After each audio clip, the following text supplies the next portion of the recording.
Hello everyone! So if you want to clone applications on your Xiaomi Redmi Note 13, first of all open up your settings.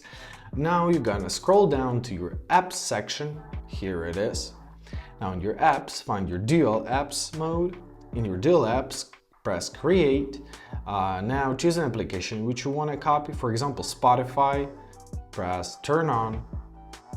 Now our dual app is getting created, give it a few minutes. Alright, we've got it on, so if we're gonna open up our menu, we'll find our new application. So here is our Spotify one, and here's our Spotify 2. We can see that it was doubled by this little yellow icon on it. If you want to turn off your duplicate, once again open up your settings, open up your apps, dual apps, and simply turn the switch off. And as you see, our new Spotify disappeared. And that's it. I hope this video was helpful. Thank you so much for watching and have a great day.